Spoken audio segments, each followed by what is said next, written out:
Is that out of shot, my board? Because then I can keep it out of shot and keep it a glance down there. Do we need to be 1.5 apart, or do we need to appear to be 1.5? It's the angle. We are 1.5 apart. You can get us both in there.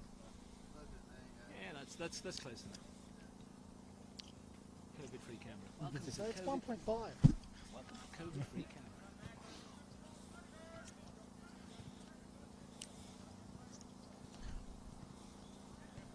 They're watching now, are they?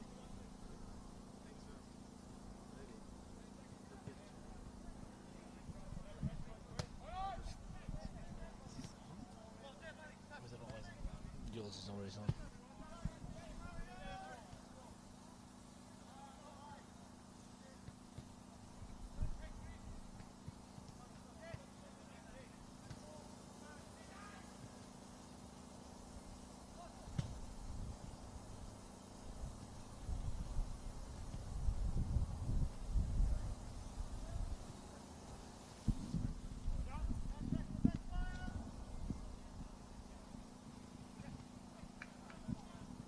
Yeah, we're live. Do you want to see? Good afternoon and welcome to a gloriously sunny day in Canberra for round 7 of NPL Capital Football. I'm Russ Gibbs. I'll be taking you through the match this afternoon, Tigers FC versus Belconnen United here from the AIS. And with me, as usual, will be former Canberra Olympic head coach Frank Keisha. Welcome, Frank. Thanks, Russ, and welcome to our viewers. And we're trying something a little bit different today, just starting a little bit early, Russ.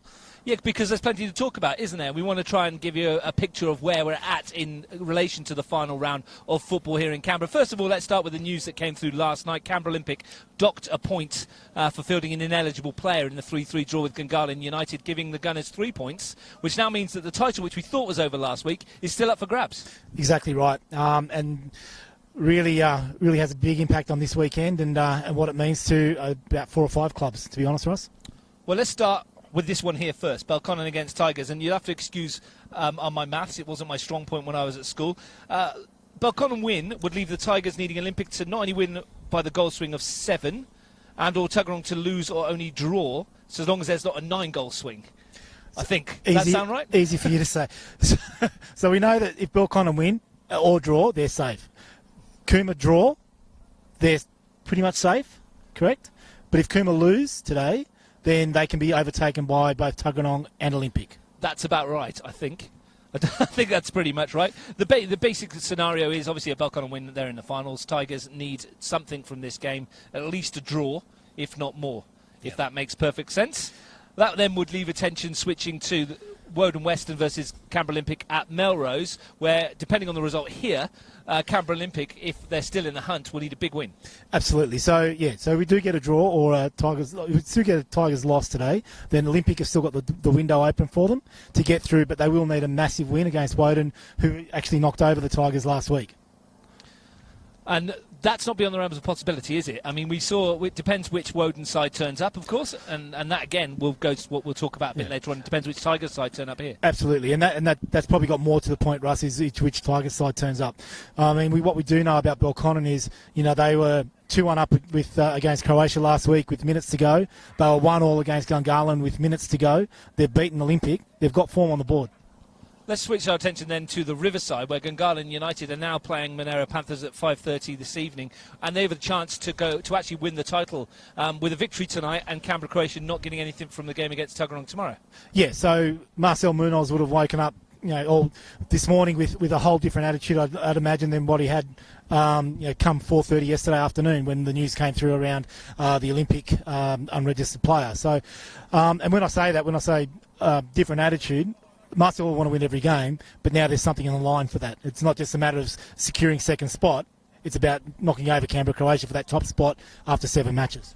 And just how important were those 2 goals in stoppage time last week, Emilio Kishta's penalty and Jason Greenwich winner? If they haven't got those, they'll be heading into this round this evening, Canberra Croatia's game tomorrow. They would be 5 goals worse off than Gungahlin United and level on points, and you'd almost say that the Gunners were favourites to win it.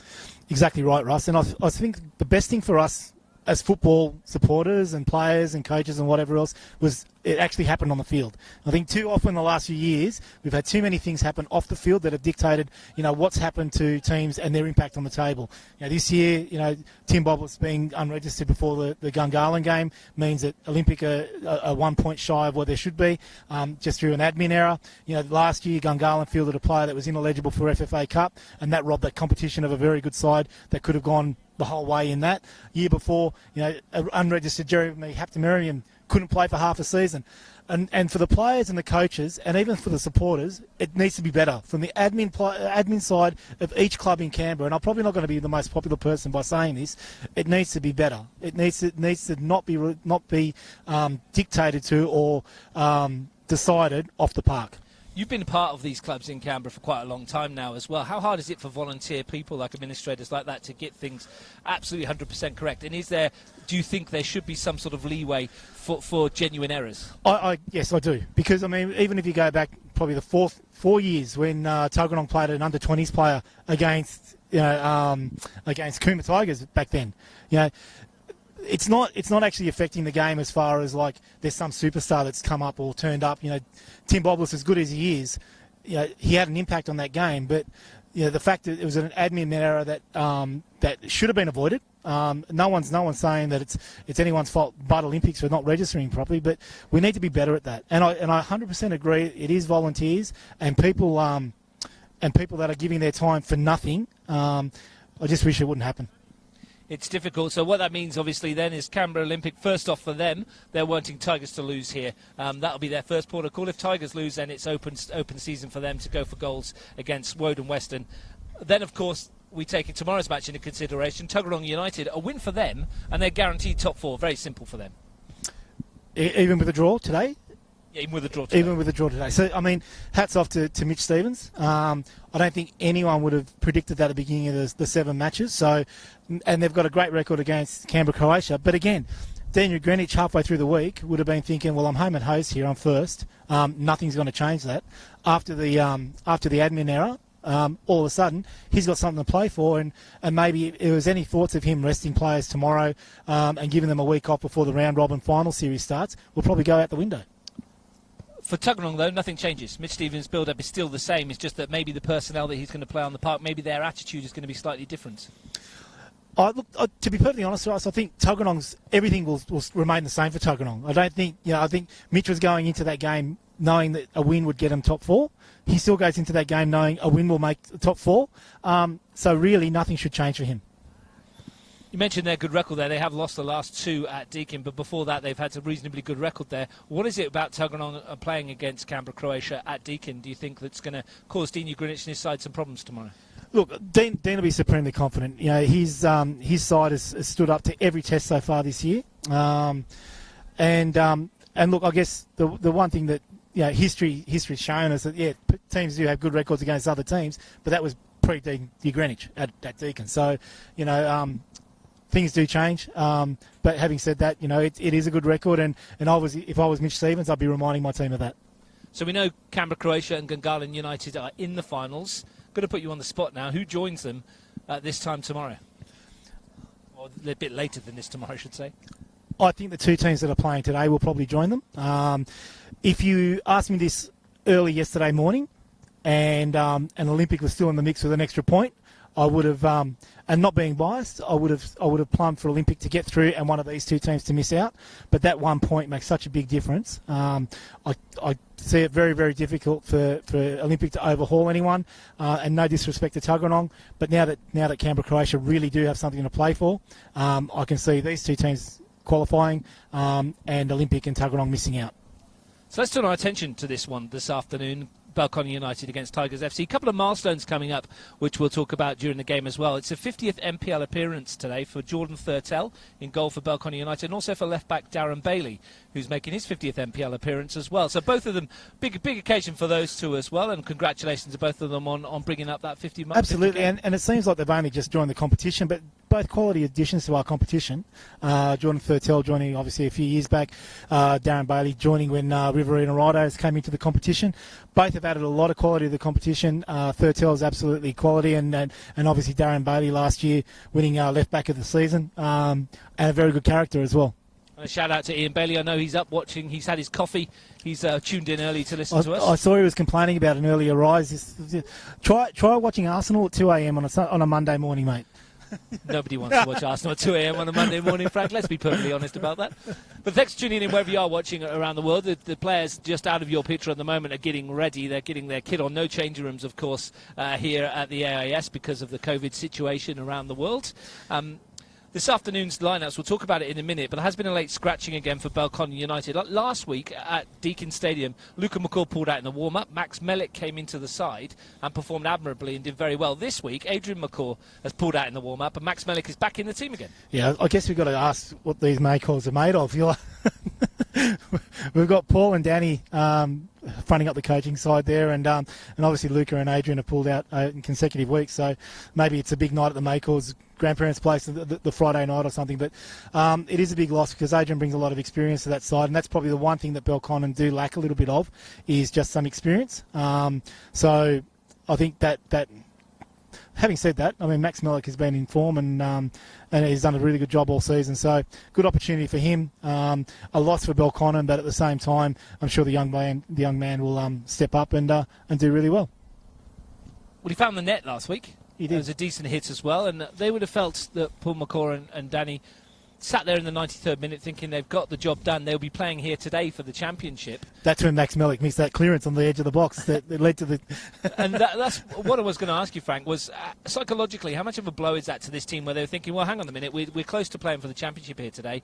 All of a sudden, they're now hanging on for grim death, really, and they need a result. Yeah, Russ, it almost goes back to what you were saying to me last week at the Woden, at Melrose when Gungahlin were playing Olympic, and you said, do teams rue missing opportunities and things like that? Opportunities come and go during a game, we know that. But actually opportunities in a season can come and go, and you can rue those opportunities. I think, playing 10 against 11 against Gungahlin, they were 1-1. That could have easily been a draw for Belconnen if they didn't push hard for that win. Last week, 2-1 up with minutes to go against Canberra, Croatia. Again, that's another possible 2 points, 1 point that they could have put themselves in relatively safe waters coming into this game. So, yeah, I think that'll be playing on probably Paul's mind more than anything else, and Danny's mind, that's the coaching staff. But, some of those experienced players, depending on what the score is, say, with 15 minutes to go, will come back and they'll probably revisit those moments again in their minds. Well, I hope that's cleared something up for you. We're going to switch our attention to the field right now. Our cameraman Pat's going to do the honours, and it's probably a better view for everybody watching now rather than looking at me and Frank. The weather today, Frank, beautiful day. Sun's out, sky's blue, everything's nice. It's got a real finals feel about it, doesn't it, Russ? We this time of the year, the grass is freshly cut, and you just get that hint of spring coming through, and this is the time of year that everyone wants to be playing in. Good thing, I suppose, about this season is everyone does get the opportunity. Well, normally we would be playing finals right now, wouldn't we? We'd be closing in on the end of the campaign. As it is, we're in round 7. Just to remind you of the league table. Canberra Croatia 16 points, Gungahlin United 13 points, Belconnen United 10, Tigers FC 9, Tuggeranong United 8, Olympic 6, Monero Panthers 4, Woden Western 3. That battle this afternoon as well. They want points to avoid the wooden spoon, Monero and Woden Western. Yep, and actually what you're saying, Russ, around the circumstances is here with COVID and things like that, and that's really turned a lot of things on their head. I'm just going to make a bit of a call out now to all the sponsors that have actually been getting behind teams, these local teams. Like you see a lot of people on social media, or a lot of clubs on social media highlighting the contribution that their sponsors make, and you see Tuggeranong with talking about things like Philos and their myriad of sponsors, and Gungahlin are the same. And I just think it's great to see that local businesses have still remained solid and supported local football. Well, let's take a look at the two sides here at the AIS, battling for finals football. Belconnen 3rd, Tigers FC 4th. Let's start with Belconnen United. Jordan Thurtell starts in goal, his 50th NPL match, as I mentioned. The back four is the same as last week. Zach Mabry, Phil Bourgeot, Isaac Clements and Darren Bailey. The left back also playing his 50th NPL match. The same midfield, one change in midfield. Luca McCall back for Adrian McCall, as I mentioned, out in the warm-up. So Luca McCall and Leon Mickle wide, Max Mellick and Dustin Wells in the middle at the moment, we think. Up front, Kofi Danning and Luca Flores, who scored 4 goals in 6 matches. Yeah, and Luca Flores has really been a bit of a standout this year, hasn't he? I mean, he's equal top goal scorer with Stephen Dominici, and I think anyone that would have predicted that at the beginning of the season would have got pretty long odds on that. So he's done an amazing job on the back of an NYL season. So good to see how he'll go today. And then you've got the tried and tested, squad at Tigers, led by Mark Shields and Jacob Cole. Michael Tarazi adds experience to the bench for the Blue Devils alongside Jacob Garner, John O'Leary and goalkeeper Reece Flissinger. Tigers FC lineup: Jacob Cole in goal. The back four: Mariano Canavesio, Tony Spaseski, Lawrence Redmond and Christian Junner, who scored the unfortunate own goal that gave Woden Western the 3 points last week. At midfield 4, we're expecting Nathan Medjic at the point of a diamond, Michael Keita, Goran Jozefowski out wide, Julian Borgner just ahead, Mark Shields and Sam Whittier, who's been in fine form, scoring some wonderful goals this season. Yeah, I walked past Woody on the way up to the perch up here, and I said, how many are you skinning today to bang one in? So he's been in fine form as well. The goal that he scored against Canberra, Croatia was, to me, I know that Kiss has scored a couple of crackers that day, but Woody's goal on that day was just outstanding. The bench is a young-looking bench, just Tigers FC's injury problems. Gabe Cole, Hus Farej, Martin Crowe, Marcus Gudasic and Daniel Grove on the bench. No Alex Ola-Rigby, no Rocco Stricker and no Jared Tanini. Injuries forcing those 3 out of today's game. How much of a loss are those 3? Oh, if you're talking people like Tanini and Stricker and even Alex, you've got some of the who's who in the competition, really. I guess, Russ, just to another point, it's probably just a bit disappointing that the 23s didn't go ahead today with Tigers not being able to field the full squad, and that's another thing that we probably need to look at going forward in this competition. Those are the opportunities for these young guys to get to put their name up in front of their head coaches and stick their hand up for the next week. Ryan Grogan said he's had 16 injuries since the start of the season, which is a lot. Which is probably half of what Olympic had last year. Let's look at the referee today. Alex Toomey in the middle, Damon Van Putten and Blake Baldwin, his assistants. We hope that they have a good game this afternoon as well. These two sides have met 15 times in the NPL since 2013 when it went national. Tigers have 9 wins to Belconnen's 5 and 1 draw. And I think the last 3 results have been 3-2, Russ. Certainly have. They've won 4 of the last 6 matches, the Tigers. The last 3 by the same 3-2 scoreline. Having said that, I really think this is going to be tight. And 3-2 is quite tight. 3-2 is quite tight. I'm thinking 1-1. We'll hope for a few more goals than that. Sam Whittier scored twice for Belconnen against Tigers FC last year in round 18 and round 18 in 2018 and round 12 in 2019. He'll be hoping to get on target this afternoon. Alex Toomey wants to get us underway. I'm dashing to the Riverside after this one for live commentary. You can join myself and Lachlan Roberts for Gungahlin United versus Monero Panthers. Assuming I get there on time. And we're underway. 90 minutes between these sides and potential finals football, which will begin next weekend. Top 4 and bottom 4. Was told we have an interesting setup next week as well, Frank. Double header in the top 4 at Deakin Stadium on Saturday and a double header for the bottom 4 at Riverside Stadium on the Sunday. Right, okay, good to know. Something a bit different, that's really good. So if you come into all of them, you might be busy. Yeah, okay. I'm glad the wife doesn't watch this coverage. Blue Devils on the attack straight away. Danning with a header. Junner gets rid of it. And interesting to see straight away, Russ, you've only got Mark Shield deployed forward there for the Tigers. They're not throwing too many numbers up. And also just an interesting move that they've made over the last couple of weeks is the move of Spasevsky back into the centre now that Christian Junner is back from his stint in the States. Redmond wins the header. Nodded back by Medjic to Jacob Cole. Here's my stat of the week. You love the stats. I bring one out. In the last 3 meetings between these teams, the Tigers have been awarded a penalty in all 3 matches, and all 3 penalties have been scored by Argentinians. Nicolas Villafania in round 18, 2018, Nico Abbott in round 3 last year, and Jose Di Felipe in round 12. So who have we got this time? We've got the right back. Mariano Canavesio. You have to grab the ball off of Mark Shields if they get one on the penalty in the penalty area. I think Goran's basically a token Argentinian, is he? He's been at Tigers for so long. He probably speaks Spanish. Well, that's one of my favourites. 3 penalties, 3 Argentinians, 3 goals in the last 3 games. Wait and see if that becomes relevant later. Here's Whittier. Back to Junna. And interestingly, you've got Sammy Whittier here, who's former Belconnen, and you got Darren Bailey, who's former Tigers. Spaseski finds Junna. Nice touch around the corner from Borgner. Gets it back from Whittier, but McCall was there. Here's Jozefowski. Conditions between this week and last week, and when we've been at Melrose in the snow, couldn't be more stark, could it? Russ, we're in short sleeves up here and got the sunnies on. Whittier finds Shields. Picked off by Maybury. Left that a bit short for Isaac Clements, who had no real option but to get rid of it. Down towards the benches. Much more relaxed feel about this game, obviously with less probably riding on it in a way, in a manner, with since there was the decision last night. Goals are usually a given when Tigers play Belconnen. Neither side has kept a clean sheet in this match since 2017, when both sides did so in their respective home games. Here's Borgner. So we're expecting goals. Generally, whenever the Tigers take the field, there are goals.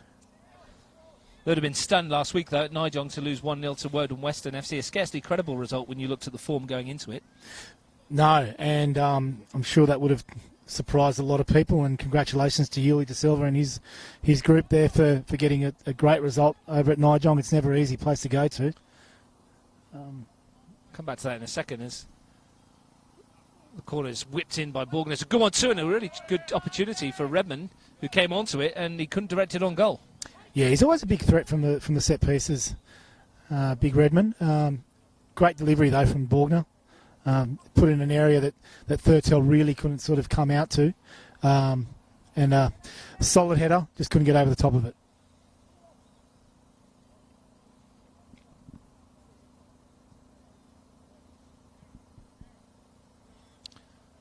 Woden Western, if Monero Panthers lose to Gungahlin tonight, a 7-0 win over Olympic will put them up to 6th on the final ladder.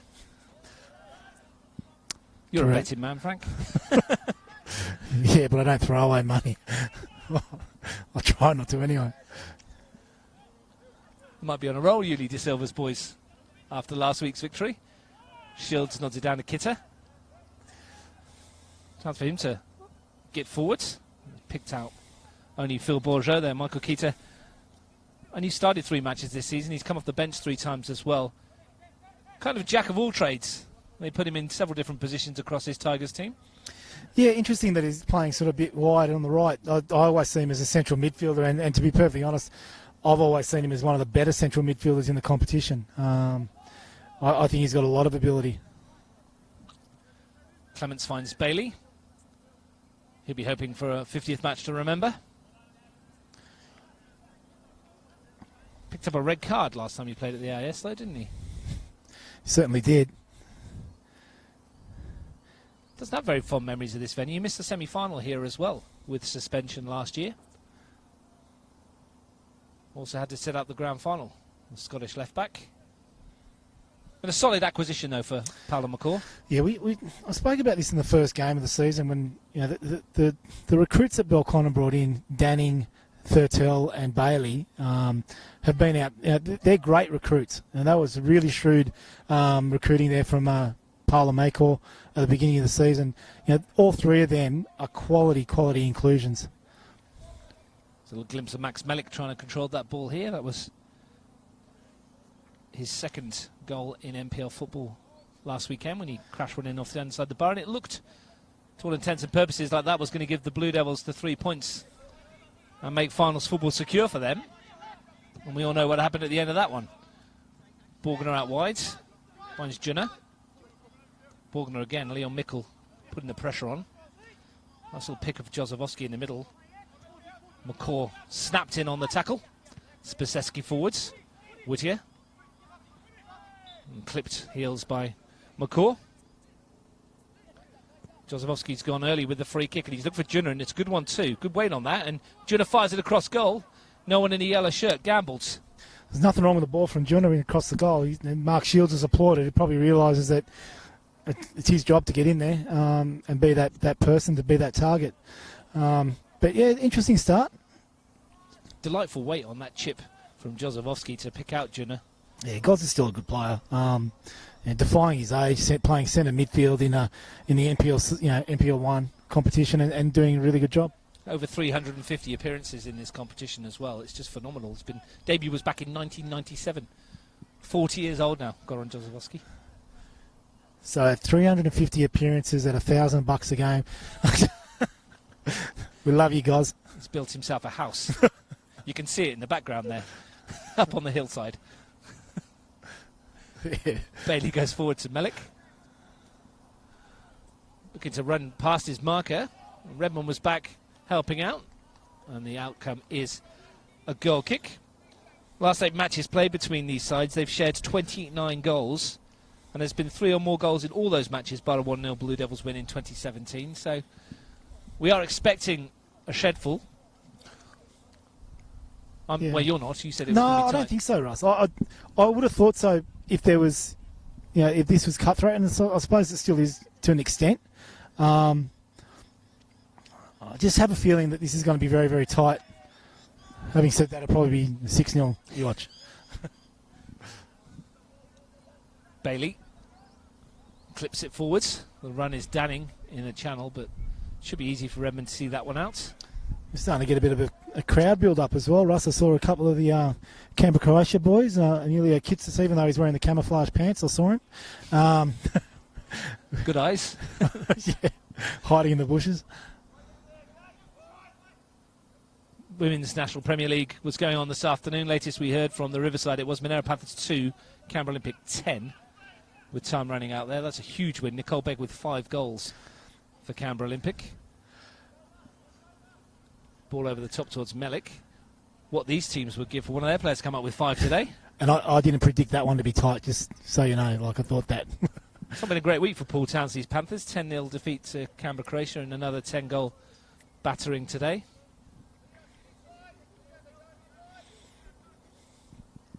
If you like your WMPL football, you can join myself and Sarah West from 12:15 tomorrow at Deakin Stadium, the top of the table clash. It's Canberra Croatia versus Belconnen United. And there's some history there too, isn't there, Russ? It promises to be good. They've met in the last 4 grand finals, those 2 teams, so that one should be an absolute corker.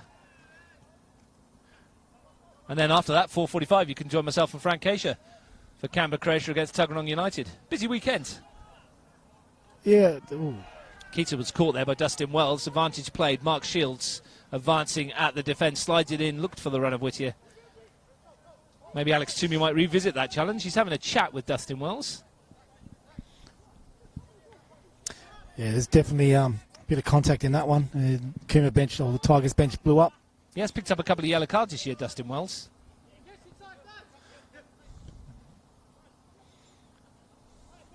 The surface is absolutely immaculate, though, Russ. You can the ball's just rolling, and this is probably something that the Cooma will, the Tigers side will enjoy moving off the Cooma pitch.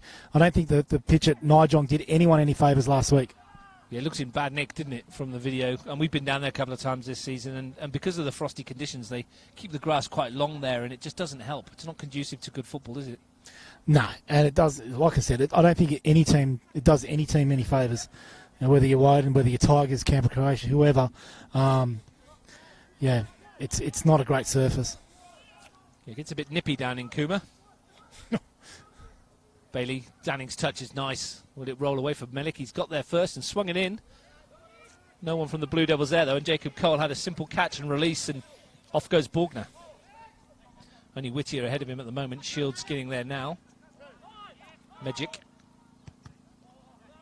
Pass is intercepted and slid through, and Leon Mickle almost got Luca Flores in on goal. And the linesman looked like he was just about to put his flag up there, but I thought that was a bit tight. I thought he was on. Kitta finds Jozefowski. Sends it wide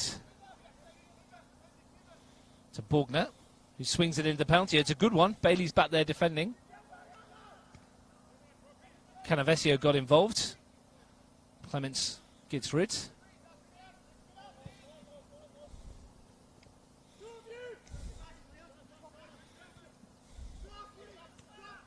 McCaw looks to switch. Good ball too. Finds Malik. Going to take on Canavesio, but the Argentinian was back to defend.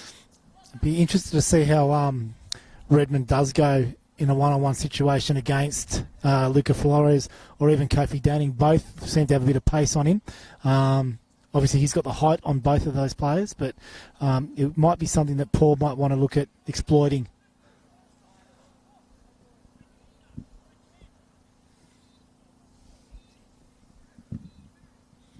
Long throw from Bailey. Cole comes. Got one hand on it. Needs Canavesio to help him out. It's a real weapon, that long throw from Darren Bailey, isn't it?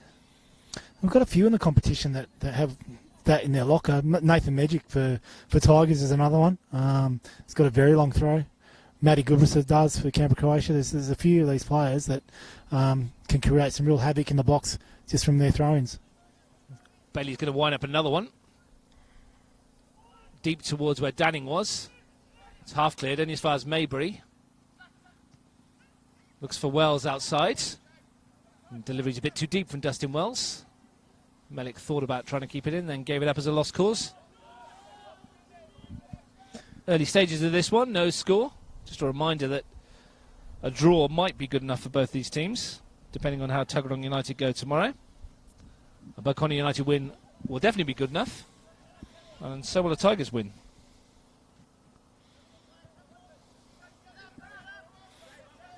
So there's plenty to play for, and whilst a draw might be good enough for both teams, it does leave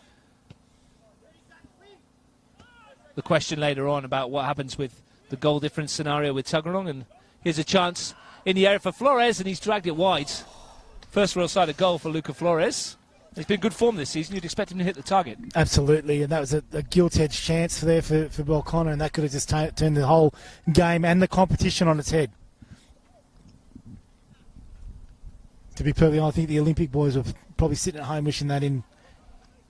Well, I was talking about just a moment ago that the draw would leave both these sides, I guess, Tigers specifically, in trouble if Tuggeranong can get the 3 points. Draw puts Belco through, doesn't it? Draw puts Belco through. Tigers' loss opens the door for both Olympic and Tuggeranong. Obviously, Tuggeranong has still got that game against Croatia tomorrow. But Olympic are relying on a number of different scenarios to play out for them to make the top four. One thing they don't want is a draw. Correct. And it might be something that other teams are probably looking at, going whether or not we actually want Olympic in the Final Four, because on paper that squad is as good as anything going around. Not had the best of seasons, have they? 2 wins, 6 points. But been in positions to win at least four games. Absolutely. Apart from the other 2 that they... We play tonight, 6:25 at Melrose. You can catch that on Bar TV Sports as well. Clements at the back. McCaw. Wells drops into that pocket next to him. Looks at Melik. The runner is Bailey, who wanted it, didn't get it. Magic under pressure. Finds Whittier. Runs into trouble, but gets it back again, Sam Whittier, and Kitta can find Shields. Not many yellow shirts further forward at the moment, is there? They're very reluctant to push numbers up. Here's Christian Junner. One thing that Belconnen have been very good at this season is defence. Apart from the 3 goals they've shipped the last 2 weeks, the other 4 games, they've looked really solid. Yeah, and Parlour makes no secret about that being one of his philosophies. I mean, they're always going to be any coach any team that he coaches is going to be hard to break down, and that's that's the way he coaches. That's the his history. That's his philosophy around, and that's what made it so surprising that they did concede those 2 goals against Croatia in those last couple of minutes. Super experienced back four. We talked about Jordan Thatel's 50th game and Darren Bailey's 50th game today. Isaac Clements 133rd today. Zach Mabry 180th NPL match this afternoon, and Phil Bourgeot moves on to 49, so he'll bring up 50 next week, all being well. He doesn't get injured. Correct. It is a good solid back four. Ball forward and Flores, and Cole's off his line, and Flores saw him and went for the little left-footed chip. Couldn't quite get the execution right, but nice idea. And 2 big chances there for Luca Flores. In the last sort of 4 or 5 minutes, he's got him behind, and this is something I said to you, Russ, is just how Redmond will go one-on-one against Luca Flores. It looks like Spasevski's picking up Kofi Danning. The two fullbacks are sort of deployed just to look after midfielders. So it's a one-on-one contest pretty much up front all the time. Jacob Cole with the goal kick. Another experienced player, his 83rd NPL game today. Junner looks for Borgner. Touch was heavy, but he got there ahead of Mikkel. Back with Junner. Mikkel with him. Whittier. Borgner looking for the big switch. Canavesio the target. Argentinian playing his 6th match today. Ball forward to Shields. Easy for Clements, though. Golden boots up for grabs as well over the next couple of weeks. Mark Shields sitting on 3 goals. Luca Flores out there, joint top at the moment on 4 with Stephen Dominici. And you were saying off air that Stephen Dominici is keen to get that in his pocket. Stephen's always keen to get that in his pocket. Does it continue on after the round robin? Probably not officially. No. But then don't know this season. Not sure they'll be awarded. And that's the other thing that we've heard is, there is conjecture around awarding league titles, even in the NYL juniors, and you just think it's pretty disappointing that these kids are playing for something all season. Reward the ones that finish at the top. I think it's a great thing for them. It keeps them in the game. It keeps them confident. It keeps all the players, willing to get out at training. It keeps all the coaches interested. Spasevski at the back. Redmond with him. Having to go back to Jacob Cole. Look for Junner. Mikkel. It's been on the periphery at the moment, Leon Mikkel. His Kitter.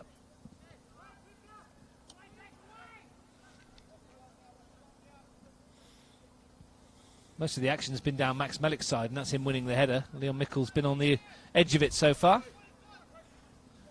Danning shows his strength. Here is Mikkel. Could dance his way through Leon Mikkel and give the shot away. Yeah, Flores with him, and Melik was in there too. Back to Wells. Skips away and sends it in towards Flores. Looking to get the shot away. Flores runs straight into Goran Jozefovski, who can bring it away for the Tigers and find Sam Whittier. Back to Jozefovski. Borgner wants it on this near side. That's going to be the only option. Jozefovski uses Julian Borgner. Looking to take on Mabry.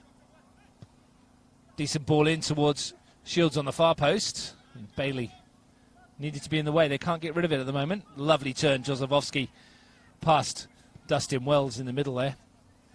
Very good futsal player, Jozefovski, and he just showed some of those skills there.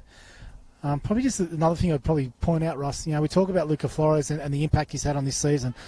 Luca Makor's had an outstanding season, I thought, for Belconnen. I think he's one player who's really come of age this year. Another one who's had the benefit of an NYL season, but he's become a real focal point for Belconnen's midfield, and I'm sure Paul and Danny will be really proud of the contribution he's made over the course of this season. Bagged himself a brace in the 4-0 win over Monero Panthers, including an absolute corker from long range. Was disappointed to miss out last week, but the quad injury that he sustained seems to have cleared up. Allowed him to take his place in the middle of the park alongside Dustin Wells. He's been playing a lot deeper this year, Dustin Wells, hasn't he? He hasn't got a goal to his name just yet. He's had a lot of shots. They're getting closer. Put the green boots on last time we saw him. Now he's back to the white pair. Oh, I don't know. They look a bit green, Russ. What do you reckon? The multicoloured, I should say. Wells wins that header. It's going to fall for Whittier. He's got away from Bourgeot here. Sam Whittier. No one up at the moment. He'll have to go on his own. And Zach Mabry with a great bit of defending. Yeah, the experienced defending came to the fore there. And they'd know each other pretty well, those two boys. Zach and Woody, they would have probably trained against each other for the last 2-3 seasons at least. Halfway through the first half, no goals here Belconnen United, Tigers FC. I've just been told that the kick-off between Panthers and Gungahlin United has been put back to 5:40. Geez, you've got some sway in this city, Russ. Are you going to have the car come around and pick you up, or...? Chauffeur driven. Danning wins the ball back, goes for the shot straight down the throat of Jacob Cole. So that's 5:40 tonight, live on Bar TV Sports. Myself and Lachlan Roberts bringing you that one as Gungahlin United look for the 3 points, which will briefly put them top of the table and give them a chance at the championship. I'm just wondering whether that allows you time for your lobster and the dinner that Monero usually put on for you. So I hear. It's usually they've got a good spread down at the Panthers. It's not quite coffee with Bruno Kell. Well played. McCaw goes wide of Bailey. Skips past Kitter, looks for the delivery. It's a decent one, but again, just overhit. Funny enough, I did speak to Bruno Kell last week ahead of the Canberra-Croatia game. He asked if you were coming and whether you were going for coffee. Yeah. Anyone listening from outside of Canberra will be going, what the hell are they talking about? What are they talking about? Bruno Kell, one of our referees here, made a welcome return to action in the middle. An historical moment in terms of match officials tomorrow afternoon. Canberra-Croatia versus Tuggeranong United. The first all-female officiating lineup in Canberra NPL1 history tomorrow. At Canberra-Croatia versus Tuggeranong United, Georgia Girardello in the middle, Delphina Domoski and Lauren Hargrave, the assistants. So tune in to watch that. Something very different and special here. Here's Shields, flag goes up. Must have been tight. A good little ball there in behind from Nathan Magic, and that's an outstanding achievement and something Capital Football can be very proud of. Plus, of course, the three officials. That they're, not only that they're officiating together, but the fact that they can, be recognised as clear, NPL1 level officials. It's great. And they've all officiated at that level before, just not absolutely. in the same officiating team. Bailey looks to put this in towards Flores. Well, back heel. Spaseski got rid of it. Here's Wells. Chance for him to dink something over the top towards the run of Melik. And Juna got an important touch. Yeah, Luca Flores just looks like he's just lacking a little bit of composure at the moment. He's just rushing things a bit. He's trying to turn in the box where he had players that he could have played behind him that could have faced forward. A little back heel there that probably wasn't really on. He's missed a couple of chances. Just needs to just settle himself down and compose himself, take a breath and get back to what he's been doing all season.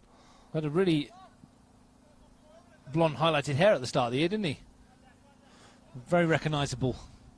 Yeah, that's why I was looking at your notes before to see who number 15 was, and I thought, but yeah, he's looking very fast.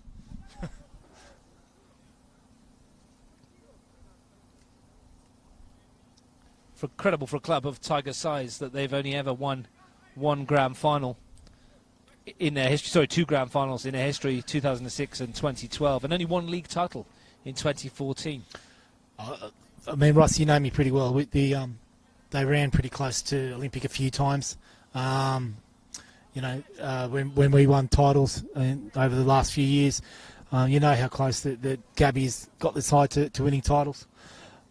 I do remember when Tigers actually beat Belconnen in the grand final at McKellen. I think Stephen Dominici popped one top corner with you commentating. I was there on that one. I remember it very well. Seems a long time ago now, that one. That was in 2012. 2-1 win over Belconnen, and the 2-1 win over Canberra Olympic was back in 2006. Might have been a star-studded Canberra Olympic lineup back then.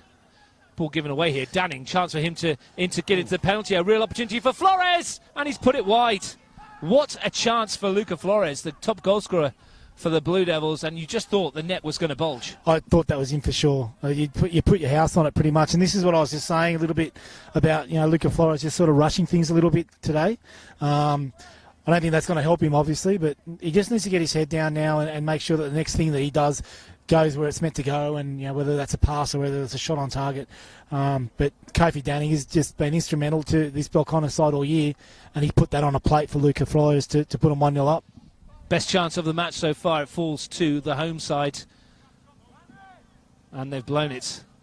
Flick on for Shields to chase with Bourgeot.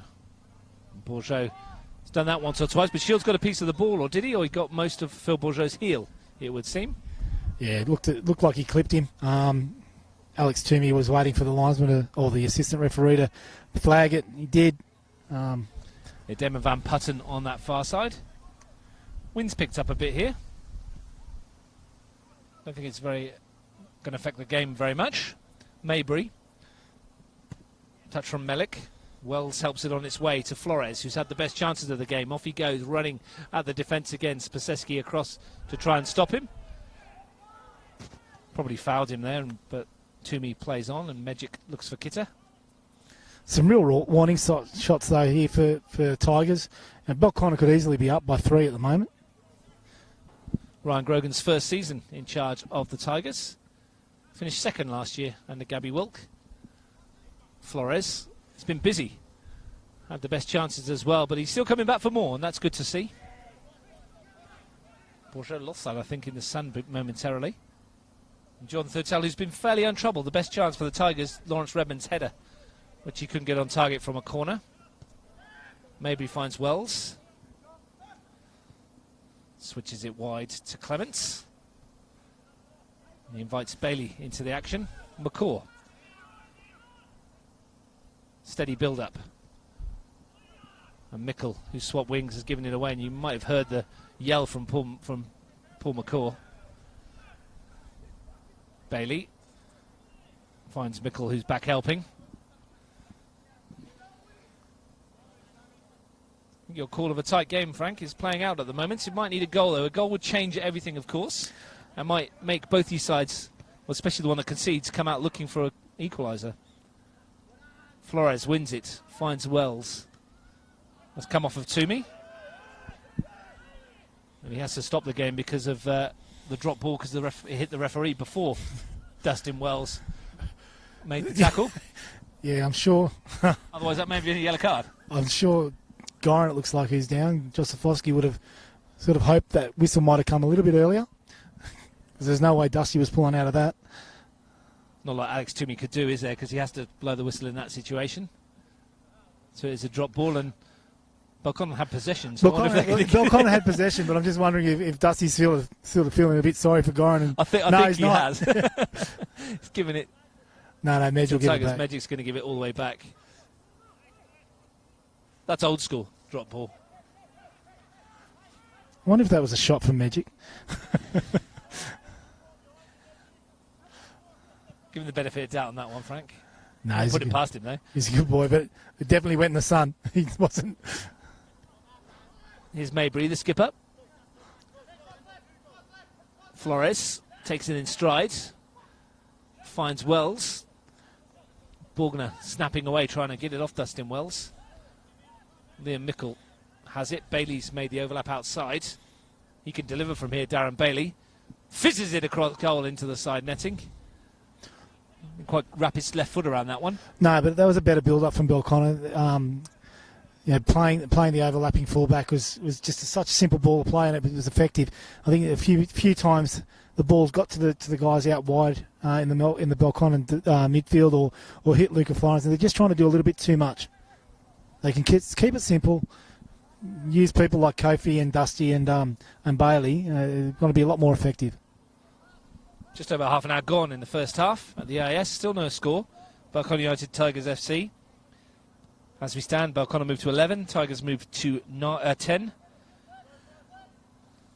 Which would put Canberra Olympic out of the equation.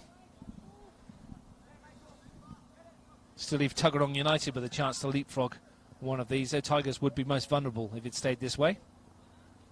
Shields. Looks for Kitta. Can he drive at the heart of the defence? His touch let him down somewhat once he got it past Wells. He looks for Danning. Redmond's covering for Tigers. Mickle. McCaw. Drifts past one, past the second, finds Danning. Shooting ranges for Kofi Danning, and it took a deflection, and it took all the power off the shot. Yeah, again, Luke and McCaw really pulling the strings in the midfield. Oh, Mickle's won this back here. Real chance for Leon Mickle. Tried to force his way, and Spaseski, fortunately for Tigers, was right there. Bit of a defensive aberration from them. A little bit of nerves out there, I think, Frank. You can hear it. Yeah, you can hear the the Tigers boys are really starting to get very vocal around the way they're defending and playing out. Mickle snapping into the tackle with Jozefowski, helped out by McCaw. But Jozefowski comes away with it. Mejic helps it further wide to this near side. It's Junna. Maybury read the intentions. Flores, the runner's Melik, tries to slide him through towards Max Melik. Can he get in here? Or the midfielder, and it was nudged back past his own goalkeeper by Lawrence Redmond. Calm. I don't know how calm it was, Russ, but effective. But the pace is really testing him there. I didn't think there was any opportunity there for the Belconnen boy to get in front of him, but he's made him down and really made him play something that he probably wouldn't have wanted to play. But he's got away with the corner here. They're finding Luca Flores hard to play here at the moment, aren't they? In the centre forward role, he's causing them all sorts of issues. If he gets his radar in, there could be real trouble for the Tigers. They've got to defend this corner. Swung to the near post, not the best one. Clements has won it back though. Chance to reload. Delivery's good towards the far post. Real chance here, and the opening goal is nodded in at the far post. And I think it was Luca Flores who stole in. His 5th of the season. He's missed a couple of easier chances. That one was on the plate, and he couldn't miss from there. And I tell you what, if you were thinking that Luca Flores was going to score, you would have thought maybe one of the 3 other chances he would have taken when the ball was at his feet. You probably wouldn't have picked him to score with a header. But big raps there for Isaac Clements. The corner wasn't great, but he's won the ball back. Great delivery back in. I think it was from Luca Maycor to find Luca Flores. Unmarked back post, not in. 1-0 Belconnen, game on. Big goal. Luca Flores, 5th of the campaign, puts the Belconnen United as we stand on 13 points. It's a goal that Canberra Olympic will be cheering. Brings Belconnen Tigers goal difference down to +3. And the other thing it does do is now it starts building, affecting the Tigers' confidence. You know, they've come off the back of a loss against Woden. You know, that 4-1 victory against Olympic seems a long time ago now. And you can see it coming. It's not as if they didn't have any warnings. Flores had a couple of really good opportunities before that. Well, even leading up to the corner, you know, that could have gone easily nestled, you know, into the back post. 5 in 7 now for the young striker. Decent return. Could have had a lot more as well. Pressure is now on Tigers FC and Ryan Grogan. As I mentioned before, very young bench outside of Husfaraj, Martin Crome, Gabe Carl, Marcus Gudisic and Daniel Grove. The substitutes. Shields. Good to see Farej back. Russ, you made mention of him before the game. He's a mainstay of the Tigers side for the last few years. He came off the bench against Woden Western last week. He's been unavailable due to work commitments. But he's pretty happy to be back playing. Scored a very important goal last year against Canberra Deakin, it was last year, at Deakin. He's popped up with a few over the years. 8 in 53 for Husfaraj. I was quite surprised when I told him he'd scored that many. He's one of Gabby's favourites, I think. Once Spaseski's almost got himself into trouble here. And that's happened a few times here for the Tigers. Playing out from the back, they've got caught a few times with the pressure from Belconnen. Well, they've boxed them in here, and Flores has done exceptionally well. Luca Flores, exuberance of youth. I mean, that chance that he missed earlier would have been playing on the minds of perhaps a more experienced player, but he's just got on with it, isn't he? And he's got his goal. Kitta, come more central now. Shields, Kitta again. Mejic. Borgner. There is goals in this Tigers team, though. Whittier. Ball is out wide and a real opportunity for Canavesio. Can he deliver something into the penalty area? Bourgeot's touch away. No one in the yellow shirt following up. Yeah, both Tiger strikers made the same run, which meant Noel was at the top of the box for that pretty timid clearance. Someone coming in late at the top of the box there, number 10, could have easily had something on target there. Tigers worked that well, though. Worked the angle. Yeah, well, you can see the sense of urgency now is really lifted here in the Tigers side. A defeat not terminal for Tigers if other results go their way, of course. If Canberra Olympic can't get the goal swing and if Canberra Croatia defeat Tuggeranong United tomorrow. Both results which aren't beyond the realms of possibility. Absolutely. Yep.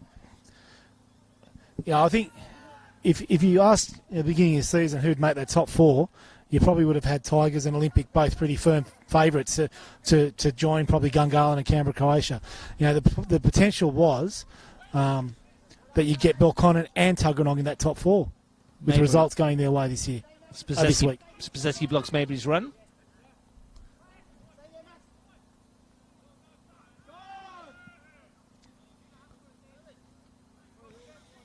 As it stands, Canberra Olympic need 5. But of course that could change as the afternoon goes on. And one thing that Ryan Grogan won't want his team to do is implode here, because if they do concede a few more goals, it makes the task a bit easier for Robbie Katnach and his team to get the win and the result that they need. Absolutely. And the other person probably just sitting at home watching this with a lot of interest is Mitch Stevens and his Tuggeranong boys, because you know, a win tomorrow and everything becomes irrelevant. Well, puts them in for Tuggeranong. They can watch this happily, knowing that their destiny is in their own hands. But there's been a good response here from Tigers since the goal.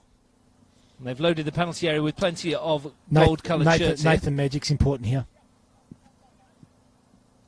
Can they get the delivery that they want from Borgner? Swung in towards Magic, and he wins the header, but the flag goes up for offside. You can see what it means, though. They've still in the first half, and they committed 6 players into that attack. As it is, Jordan Thurtell's not had an awful lot to do in the opening 35 minutes. No, probably Magic's drop ball was about as close as. Having said that, there's been a couple of good deliveries to the back post where Darren Bailey's got his head onto crosses that were aimed at Mark Shields. So I don't think it's you know. The promise has been there from the Tigers. Just It has, yeah. In the final third, they haven't quite got it together yet. Up the other end, they've been put on the back foot by this man, Luca Flores, who couldn't quite get to Christian Junner. Here's Lawrence Redmond to bring it out. Canavesio. Borgner. Mickle back. Combination of Mickle and Bailey winning the ball. Mariano Canavesio came over before pre-COVID. He must have been looking forward to a 21-round season here. Absolutely. As everybody was. Bailey's lamped that one up towards where we are. Just need a bit of a lift now, Tigers, from people like Mark Shields and Julian Borgner. Been sort of on the periphery a fair bit this match. Shields has been starved of opportunities. They really need to start finding him and hitting his feet as much as they possibly can. Spaseski lifts it forward. Shields tries to bring it down. It's going to fall for McCaw. Steps away from Keita. Maybury takes over. Melik. Good first touch, and he's found Luca Flores, the goal scorer. Melik wants it back again. So Max Melik came into the side late last week and was excellent against Canberra, Croatia, and he started off really well again today in circumstances where he thought he was going to be on the bench. Yeah, he's done a really good job, and I think he sort of broke into the first grade team last year, I think, Russ. Really good prospect, and look, I think if Ray John is coaching the NYL side again this year, I think he'll be one of the players that he'll be looking at. And Steve Forshaw handed him his debut last year, Max Melik. It's his 12th appearance in the NPL. That's a ball for Mark Shields, who's at the other end of the scale. Thurtell had to come out and deal with that. Mark Shields' 208th game today. Across a variety of clubs. Tigers, Olympic, Monero, Tuggeranong. He's playing a pretty lone hand at the moment. They need started to. His career at Western Creek, if I remember rightly, Mark Shields, in the State League. Julian Borgner still feeling the effects of that header. He's got a heavily strapped left thigh, Julian Borgner. It was a bit of a casualty ward when I was over there earlier pre-match. Michaela Day, who you'll see in action tomorrow, Michaela Thornton as she is now, for Belconnen United. She's the physio here. Her teammate for the Blue Devils, Jess Rashart, is a physio for Belconnen. But Michaela Day was strapping ankles, knees, feet, everything. I think it was every single player in yellow had something strapped. And the longer the season goes, the more strapping tape these physios will be going through, I'd imagine. You know, people like Jules, Michaela and alike, they're all all very well loved and respected by their clubs. Goran Jozefovski had some heavy strapping on his left calf as well. That's just to get out of the car, mate. He's older than us. They did ask how much strapping they put on. Anthony Jagarinic was with him and said, well, with those calves, about 30 centimetres. I think it was very complimentary. Here's Maybury. Looks for Flores. Been busy since the first whistle. Melik maybe wants it back, and he's got there. And some lovely feet to get away from Christian Junner, and he's away from Spasecki as well. And he's dug a decent ball in towards Mikkel on the far post, and that is a brilliant save from Jacob Cole. What a move from the Blue Devils. Great header, Mikkel. Brilliant save, Cole. Yeah, and the Tigers' defence is actually really sixes and sevens at the moment, but what a save there from Jacob Cole. Now, we've spoken about him all season around being one of the better goalkeepers in the competition, and we are quite blessed with the goalkeepers that we do have in this competition. But you know, when the big guy really needs to stand up there, he really did. On a weekend of which there's going to be numerous turning points, is that perhaps one we've witnessed just there? Jacob Cole keeping the score at 1-0. They still got a bit of defending to do, the Tigers. This corner, first off, up towards the header, which was won by Bourgeot. Wonderful move, though, from the Blue Devils. The delivery from Zach Maybury was outstanding. And the header from Mikkel, equally good. Yeah, he attacked it. He's in again. They've got in behind here, and Junner in between Flores and Mikkel to clear. You just sense that Blue Devils think they can double their lead here. Yeah, they've got about 2 minutes to go. This half. And it's going to be a pretty stern talking to, I'd say, at half-time from Ryan Grogan to his boys. Well, they haven't really turned up at the moment, have they? We asked at the start of the broadcast, which Tigers will it be? Will it be the one that beat Olympic 4-1? Will it be the one that surrendered at home to Woden Western last week, taking nothing away from the Wanderers' victory? And it could be a completely different Tigers outfit that comes out in the second half too, Russ. Could well be. They are missing Stricker, they are missing Ola Rigby, they are missing Tanini, and they are missing accurate passes from Nathan Medjic at the moment, because that one picked out some of the fans sat down below us. Zach Maybury with the throw. Flores. And Junner happy to send that down the field. Phil Bourgeot will be in no rush to take this. In fact, he's left it for Zach Maybury. Whilst the chances have been few and far between, when you've got Mark Shields, Sam Whittier, Goran Jozefovski, Julian Borgner, you can't go to sleep at all, can you? You can't take your eye off it for a minute. Oh, no, and this game can turn in a matter of seconds. You know, it just takes a great ball from a Magic or a Jozefovski to put someone like Shields in behind.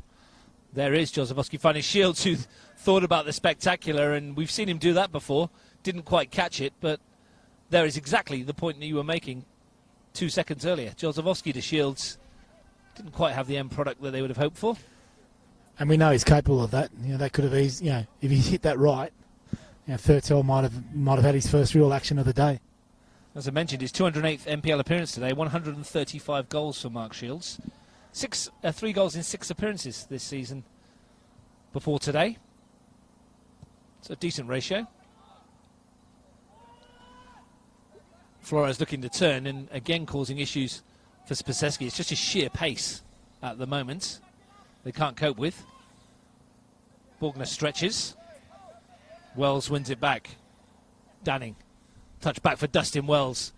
Looking to line one up, Wells. Still going, Wells on that left foot. And could have easily been a free kick against Nathan Medjic for the push in the back.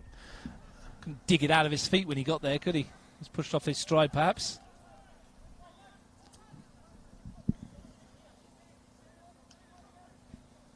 If you just tuned in, it's Luca Flores' goal separating the two sides into stoppage time. We played a minute of that. Wouldn't be too much, I wouldn't have thought. In fact, I'm surprised we've had a minute.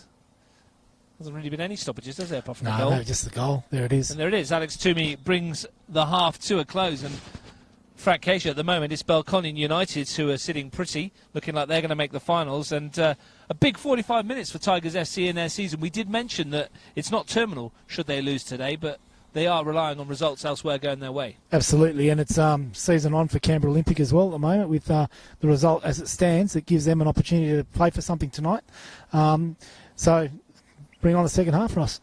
Let's bring it on indeed at half-time at the AIS. A solitary goal. Luca Flores had chances before he nodded the Blue Devils in front in the 34th minute. Wasted a couple, didn't waste the one that mattered when McCaw's corner found him on the far post. And that's the difference between the two sides at the break at the AIS. It's Belconnen United 1, Tigers FC 0.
Ready when you are, Pat.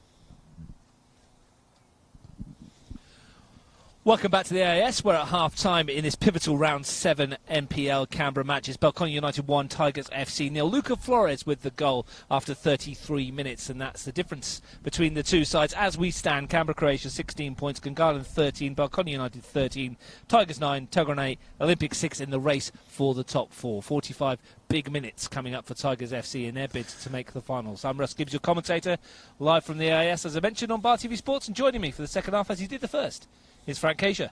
Thanks, Russ. Be interesting to see how both sides approach these next 45 minutes. Belconnen are pretty much safe at the moment. Do they close up shop and sit behind the ball and allow Tigers opportunities to get forward now and try to hit them on the break? And do Tigers really, get the bit between their teeth and really have a real shot at getting a result that they really need? Looking at it, if you're Tigers, and you're probably not thinking this because you're Greg and you want to win the game, but 1-0, you're thinking, well, if we lose this 1-0, Olympic have got to get 5, and Tuggeranong need to beat Canberra Croatia. And whilst that's not putting your destiny in other teams' hands, they might not think that that's too bad a result. It's better than losing 3 or 4. Yeah, he's got to be careful. I mean, obviously, he's got a game plan in mind. And whether, I don't know if the Tigers have executed that to their best of their ability so far. I'd probably say not. So here's their opportunity now to sort of get stuck in for the next 30 minutes. What they won't want, and this obviously sounds like starting the bleeding obvious, they don't want that lead to get any further away than what it is now, and then have a real crack in that last 15 minutes. If Tigers do not come back, every goal that Belconnen scored will score this afternoon will be greeted very nicely down the road in O'Connor, with Robbie Cadnach and his troops hoping for little Blue Devils assistance before they go into action this afternoon or this evening. And they have got the assistance of a slight wind, and in the second half, Belconnen, and will be playing with the sun at their backs, which we saw sort of cause a little bit of havoc in the first half. Yeah, you can see the long shadows in front of the Blue Devils players on your picture there.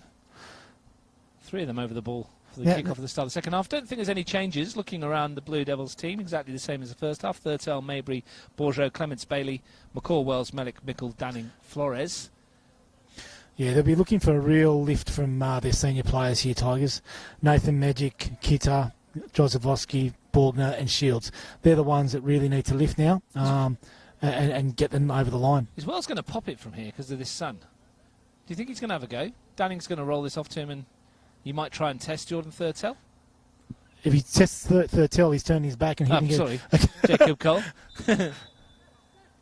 Just thought for a minute he might do. I mean, that would have been one way to get your keeper awake at the start of the second half, wouldn't it?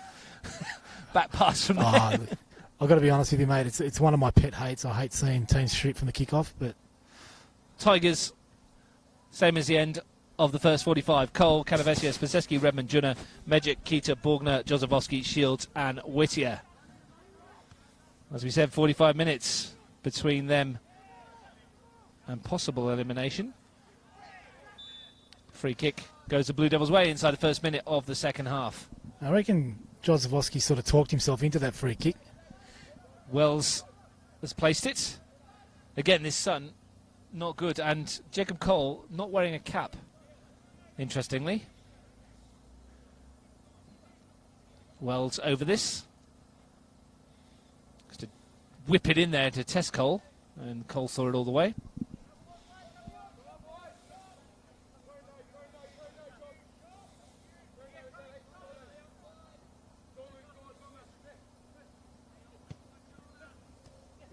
Shields finds Whittier. Canavesio on the overlap, and he's going to have to do well to keep that in. Couldn't stretch his legs enough. Belconnen United do have their top scorer from last season, Michael Tarazi, on the bench. Good to see Michael back as well. He's a player he's been plagued with injuries for a number of years. He benched last week, and he didn't get on against Canberra Croatia as well. So I'm wondering how fit he actually is. I guess we'll find out. I guess at 2-1 up, Paul probably thought doesn't need a striker, which is probably sound judgment. Good point. Flores, who's doing the job of a striker very well in NPL. McCaw, loose touch. Shields, very much an isolated figure though. Borgner goes all the way back to Jacob Cole. Confident left foot clearance by Cole. Whittier's touch. Canavesio. Josefowski. Whittier again. Nice turn. Finds Canavesio. Josefowski. Redman. Flick from Megic. Was looking for Whittier, but Bailey was there. At the back. And Jordan Thurtell in no real rush. Looking for Melik. And he's got the pace to get away from Lawrence Redman. His opposite number 16. Couldn't keep it in play though. Redman showed enough strength. Megic. Canavesio. Shields. McCaw wins it back, and here's the Blue Devils advancing forward until they decide to go back. So Phil Bourgeot. Mabry. Danning. Nice touch to go around the corner. Mickle made the space with the dart inside. Danning took advantage. Mabry coming up from fullback. Opportunity here, pulled it back behind everybody in a blue shirt, and it's going to be brought away by Sam Whittier. Loves a run. Shields. The signs aren't great here for Tigers. Just body language, Russ, just suggests that they're almost resigned that they can't break this Belconnen side down at the minute. Kitter. Megic. Kitter. Josefowski looks for Shields. Couldn't get away from Darren Bailey. He did enough to put him off. Well, if the pattern is set for the second half, Tigers are going to have a fair bit of ball from what we can see. Spazeski finds Junna. Borgner. Redmond's turn to try and pick a forward pass, and he's given it away to Flores, and we know how quick Luca Flores can be, and he's got away from Redmond here, Flores, into the penalty area. There's a little tug there. Danning completely unmarked. Real chance. Kofi Danning, 2-0 Belconnen. Flores picked him out. Danning does the business, and the Blue Devils have one hand or one foot in the finals. Yeah, poor misplaced pass there from Lawrence Redmond. Opened the door for Luca Flores, who's basically burning for pace and managed to get his body in a position where he could play Kofi Danning. Kofi Danning, the ultimate professional, just tucks it away. 2-0 Belconnen. And the phone is blowing up here in my pocket here, Russ. Third of the season for Kofi Danning. Flores has had plenty of goals from Danning this season. He's laid one back on the plate for him there. Still work to be done. And Danning gave Cole no chance. And again, the ladder changes. Tigers go to +2. Olympic on -2. That means a 5-0 win. A 4-0 win, in fact, would be enough for Olympic tonight on goals scored. Yep, and Redmond's just been taken off, replaced by Gabby Cole. Canavesio is coming into the middle, and Jacob Cole into right back. Well, Redmond is furious. He's just thrown his water bottle down. Was that an injury, or was that just a I don't think it's an change? injury, I don't yeah. think so. It seems a bit harsh if that was the case. And Redmond's trudging off out of your picture there to sit down on the opposite field. He is distraught with himself that he's given that away. Going to mention it again, it is not terminal for the Tigers if they lose.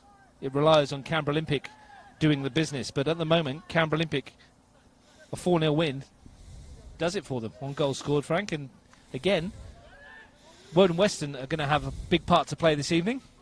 They certainly are, Ross. I mean, they were on a bit of a roll with their win last week. More so than the fact that they won was they kept a clean sheet, which they hadn't done for a long time. So it's far from a given that Olympic are going to win, let alone score the 4. And it's just one of those funny scenarios, Russ, is that if Olympic obviously could miss out, and there's a number of different scenarios to play out that couldn't see Olympic miss out. But if Olympic do make that top 4, they're in it right up into their ears. And I think they're a big chance of doing something. Reminds me somewhat of a season a couple of years ago, Frank Keisha, where you'd remember quite well when you got to the FFA Cup semi-finals, where I believe, and I'll come back to it in a minute because that's another loose ball, this time from Gabe Cole. Danning's picked up on it. Wells. And Whittier should have this ball. I was going to say, can't take your eye off it for a minute, can you? Josefowski, bring it forwards. A little tug on the shirt on Wells. Bailey's there. There was one season when Canberra Olympic looked like missing out on the 4. In the last round, were 5th. And the FFA Centre of Excellence couldn't make finals. Yeah. And Canberra Olympic went in 5th place and won the whole lot. Yes, that's right. It was the last game of the season. It was Gungahlin versus Olympic. 1-1 draw. It was enough to see us through to the finals.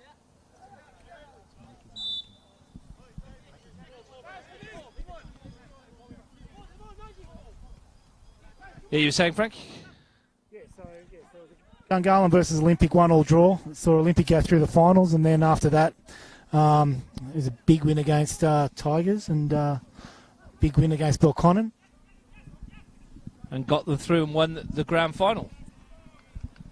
Yeah, after going down, I think after about 18 seconds or something to a Thomas James goal for Canberra, back then Canberra FC.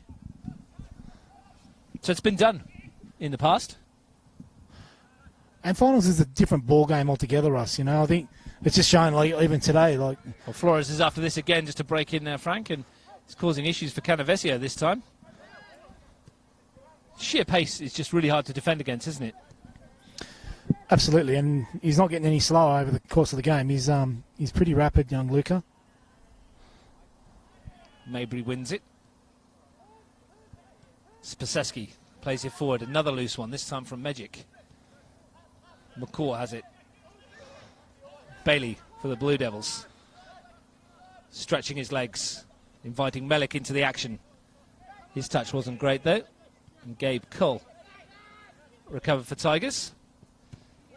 Clements gets ahead of Shields. And if anything, Russ, Belconnen are the team that's lifted. Their urgency and their energy is really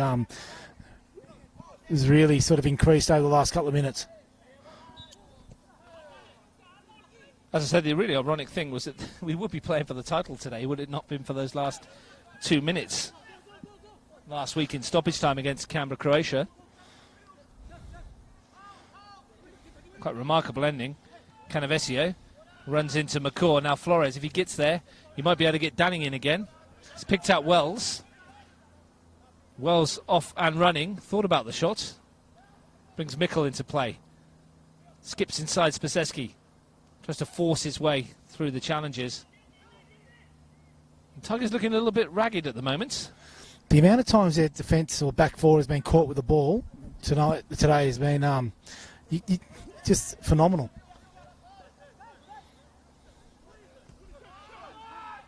Whittier. Shields. Whittier drives it well over the crossbar. Another chance goes begging.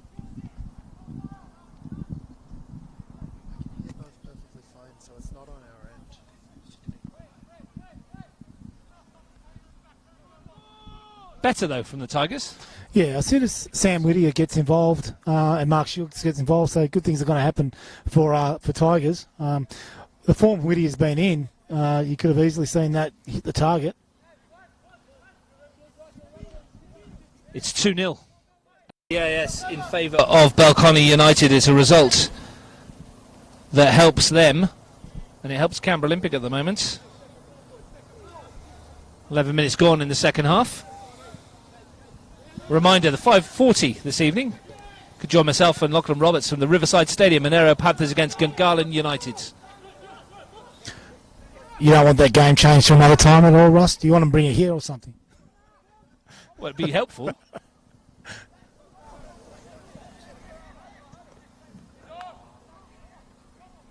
Switch the kick-off by 10 minutes for us to make the dash down. There's no us. There's no us. Switch it. Bar TV. They switched you for you. Switched it for the fans of Bar TV, the home of grassroots sports in Australia. And a big shout out to the fans. We're getting a lot of comments. Really complimentary, so it's really nice to hear, Russ. What, for you or for me? They only talk about you. Oh, you're king of Canberra, aren't you? Like, King of Canberra's out there in the middle for Kuma Tigers, isn't he? The number 7. Goran Josefowski. He's been here for a million years. Angelo Costantino used to be the king of Canberra. Don't know where he is these days. Is he retired officially? I mean, having a child does that to you, Russ. You should know. McCaw lined one up there, and I've seen him spank one from that range before against the Panthers. Coming up to quarter of an hour. Tigers need something if they are to have their destiny in their own hands at the end of this one. And as I mentioned in the first half, Frank, they really don't want this to get much worse. No, I mean, another goal here for Belconnen, and it really puts a writing on the wall for Tigers because it gives Olympic a very big opportunity to kick through that door and make the top four, pending the result from Tuggeranong. If, obviously, and that depends a lot on Woden as well.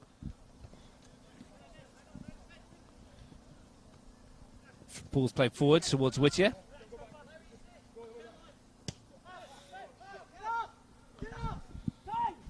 So just a reminder that at the moment, as it stands, a 4-goal win for Canberra Olympic tonight will put them in the 4 for definite and will knock out the Tigers on goals scored, irrespective of Tuggeranong United's result tomorrow.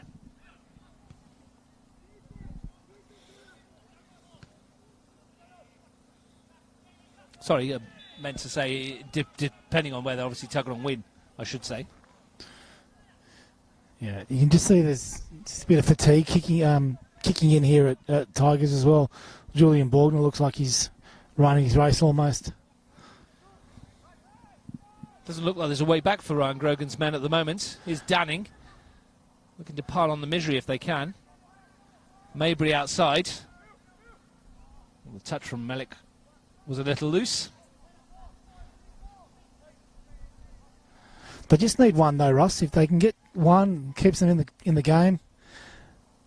And they do have the capability with the players they've got out there to jag one back. But Belconnen defensively have looked as solid as anyone all season, especially in this game. Yeah, I mentioned the couple late on they conceded against Canberra Croatia. They conceded a couple late on here against Gungahlin United as well. A couple of goals in the last 5 minutes of that one. So all told, 4 of the goals they've conceded this season have been in the last in a combined space of about 7 minutes. Other than that, they've only conceded a couple. Also goes to show what their season could have been, Russ. Well, they're going to be a threat in finals. They're not an easy team to play against, and you know, full credit to the coaching team of Danny and Paul Makel. Like, they've obviously done an amazing job here to take a side that didn't make the 4 last year to a side that was knocking on the door for top 1, top 2 positions. Well, Bailey with the left foot over this one. Will he fancy a crack at goal, or will he lift this one to the far post? We'll see. It's Bailey. It's a very flat delivery, and the runner on the far post was Bourgeot. Neither a shot nor a cross in the end from the left back. I've seen him score free kicks from there because he keeps sharing this one on social media that he cracked. Maybe it was only one that he's ever scored. I might have to start following him, Ross. It was a good one for you, Garley, I think it was. Although the goalkeeping perhaps wasn't the best.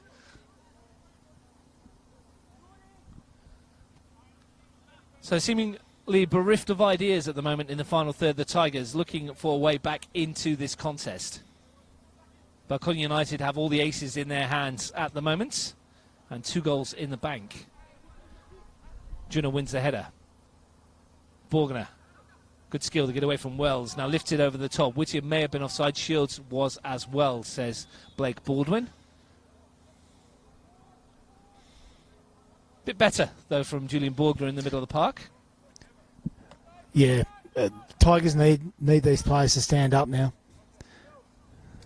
A reminder, we'll be back next weekend for finals football. Top 4, bottom 4 splits after this round. Don't know what the fixtures are going to be just yet, of course, but myself and Frank Casher will be at a couple of games to bring you the action. Ball sent forward. Danning wins the header. And Juno just nods it out of play.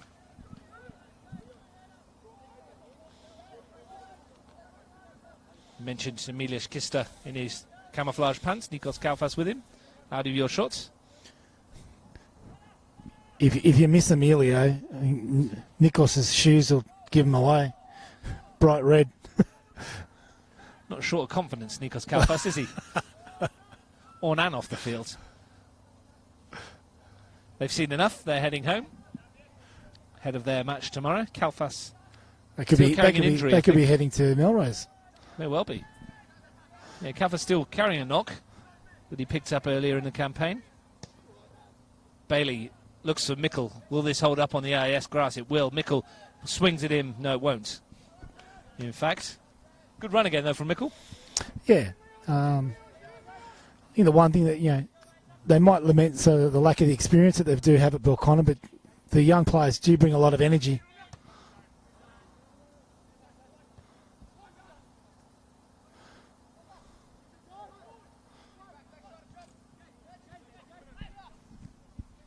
Kitter has it in midfield.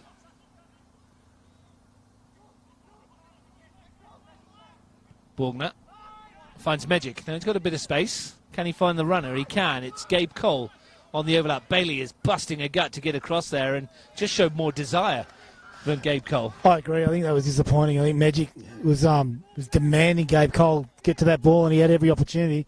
And Darren Bailey attacked it 100 miles an hour and put his name all over it. And not only won the ball, played it off Cole and got himself a goal kick as well. Very limited options for Ryan Grogan. As I said, there's a change for the Blue Devils.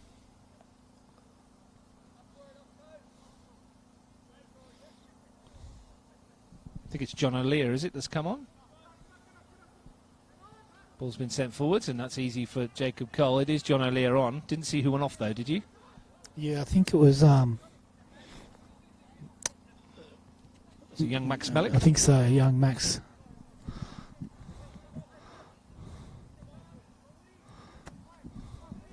Just about to talk about the Tigers substitutes. Martin Krome, Marko Gurisic, between them only 12 matches. Daniel Grove yet to make his debut. Gurisic having only one substitute appearance to his name.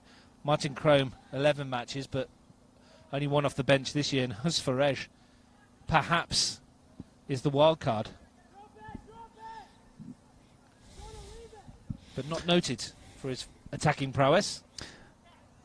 So do we know that why Stricker and Olarijby and these guys are injured, or are they carrying injuries or unavailable? Flag is up for offside. I'll come back to that in just a second, because I did ask that question of Ryan Grogan earlier. Stricker's broken his wrist. Alex Olarijby has a damaged ankle, and Jared Tanini out with a hamstring strain. 3 big outs. And it's noticeable in their creativity, isn't it? And the energy that Jared Tanini brings to this side. One of the most underrated players in Canberra. Over the last few years, I always had an opinion of Tanini. I always thought he was one of the more solid players that Tigers always put out against Olympic, and shame to see him not available. And then you've got Rocco Stricker, who arguably one of the best players, if not the top 2-3 players in the competition. He's well up there. Yeah. It's Bailey looking to deliver something into the penalty area. It's, again, not the best delivery from Darren Bailey. Yeah. Paul McCaw's letting him know about that, but I'm sure Darren Bailey is well aware. I'm pretty sure Mr. Bailey back in Aberdeen. in Aberdeen would be letting him know as well. Throwing the coffee at the TV. But no doubt happy that his side are 2-0 up. And a good 50th game so far for third Alan Bailey.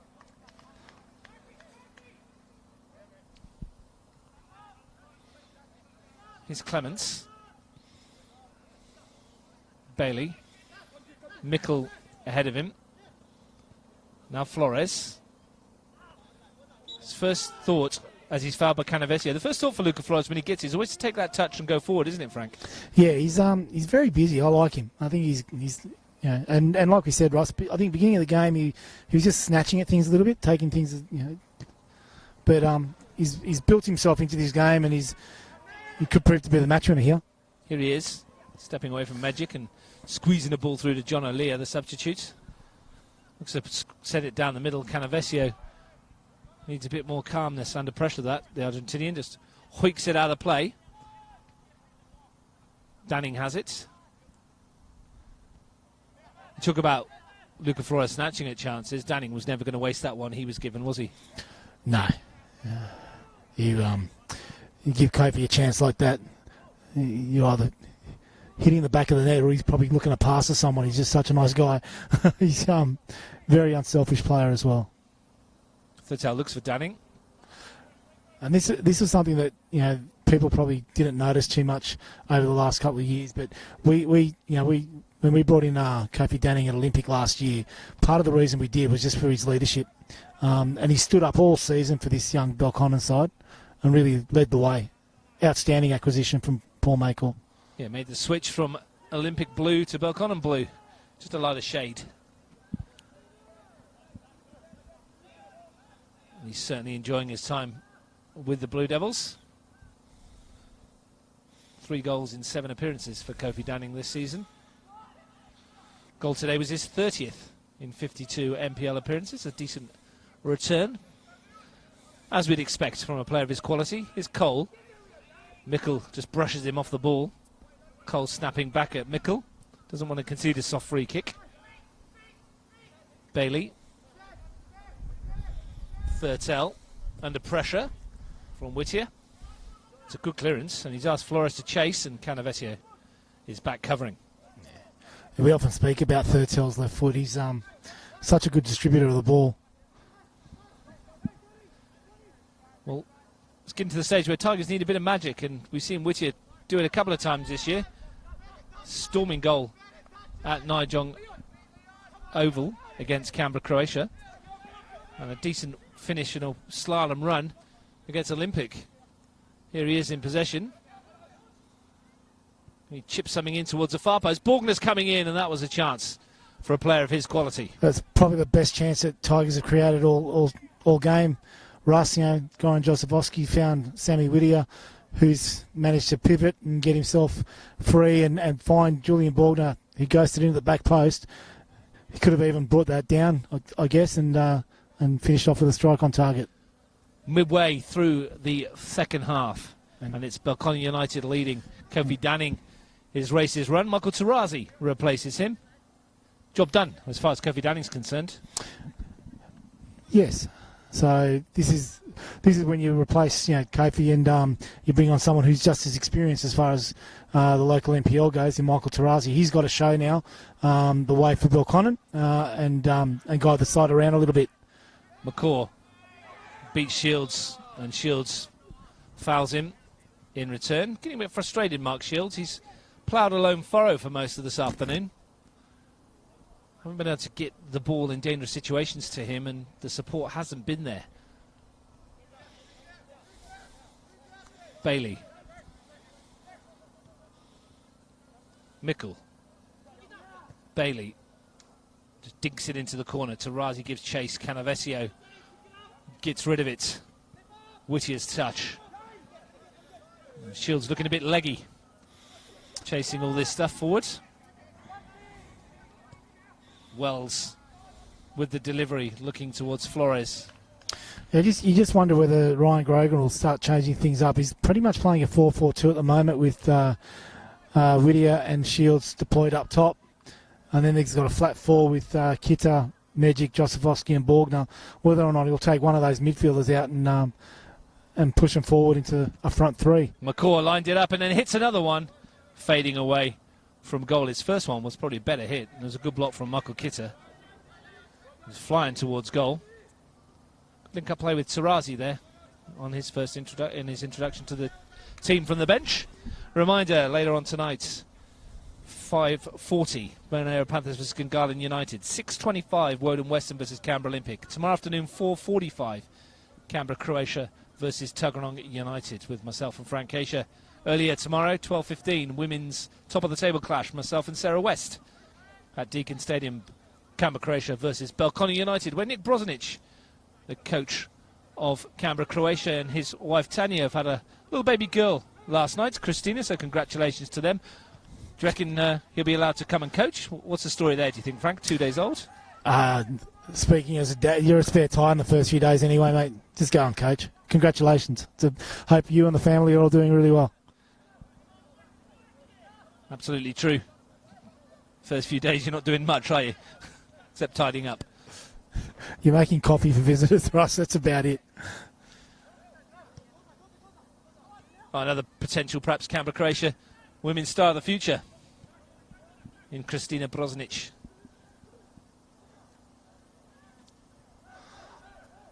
Spaseski. Tigers looking for a star right now to try and keep them in this one. I can imagine there's a few Canberra Olympic players hoping that those in blue here can notch another one or two. I think they'd just be grateful for the opportunity, to be honest, Russ. If they get an opportunity now to play for their season, I think that's all they could ask. Well, you wouldn't put it past them. Tarazi. Well, there's a head injury here.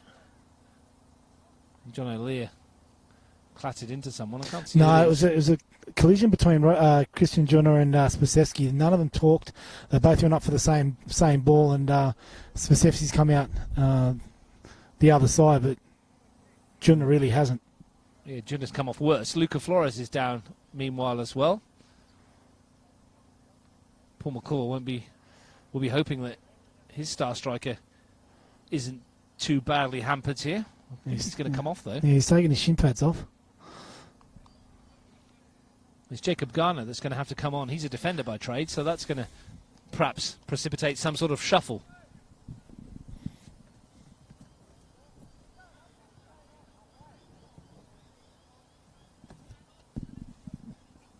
In other circumstances, you'd say this is parking the bus.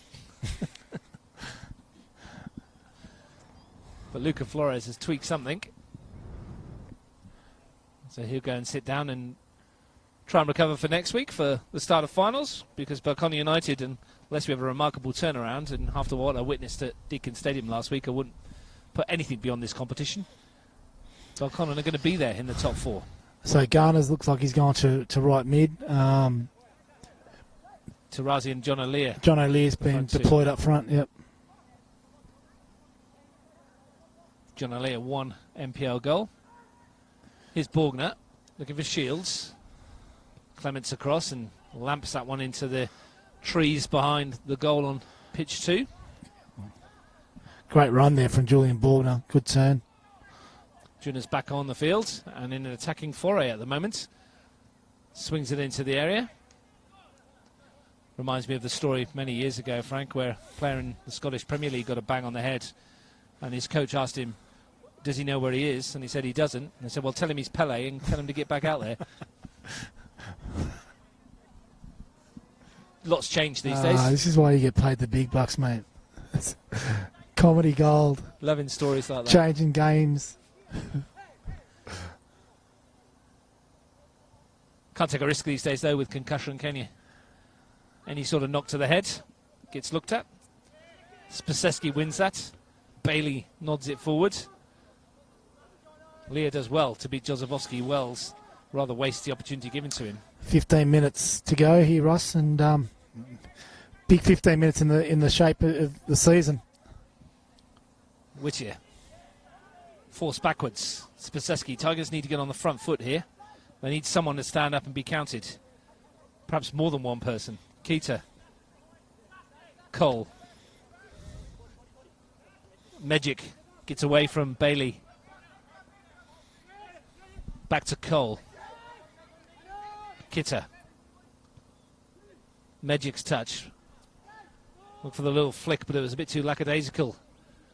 And Jordan Thurtell has it for Belconnen, who are in the box seat in a big way.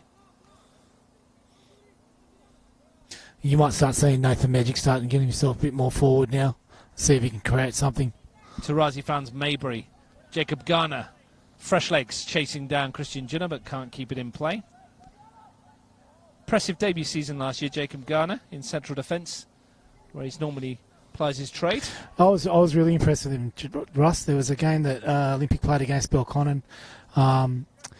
He's one of the few young defenders I saw coming through that was willing to get his head on the end of the ball and really put his body on the line. Well, Gabe Cole took his eye off the ball there, and that's rolled under his feet, and that's almost unforgivable at this stage. Yeah, he's been struggled since he's come on. I've got to be honest with you. Yeah, I think Ryan Grogan would have expected a lot more from him. It was a big call to take off Lawrence Redmond after that error. Tarazi brings it down brilliantly, gets into the penalty area. Still going, Michael Tarazi brings Garner into support.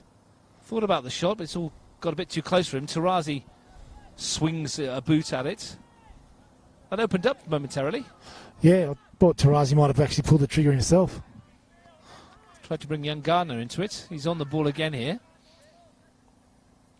Trying to step away from Borgner. And there's a little bit of afters. Free kick goes Belconnen's way. Quick reminder that if it stays this way, a 4-0 win for Olympic tonight by my calculations, which aren't official of course, would put them into the 4 ahead of Tuggeranong's game against Croatia tomorrow. Bailey fires one goalwards, it's dipping, and Jacob Cole had to watch that all the way with this tricky sun in his eyes. Probably worth an effort from Bailey from there. It's a very good effort. Shields still battling away, wins himself and his team a free kick here. Ryan Grogan wants to make another change. Hus Farej is going to come on. Who's coming off? It's Michael Kitter.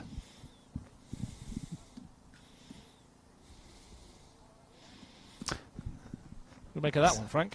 Interesting substitution. I guess there's a lot of faith put in Josefowski and Magic to start pulling the strings, but to be honest, being a little bit ineffective all game. But I'd say Farage will be deployed out wide on the left, and they'll play a front 3 now, and that's what it looks like happening. Sam Whittier's come out to the right, Mark Shields up top. They just need to grab one.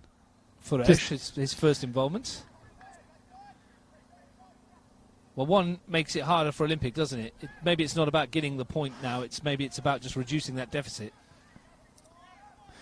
Yeah, it's all about doing themselves a favour here. So, but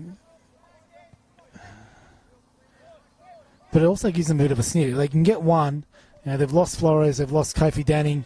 They might be able to grab a second. Who knows? But for large portions of this game, it's been pretty ineffective, and they haven't really created much at all. Well, it's a short season this year, of course, but there can't be many.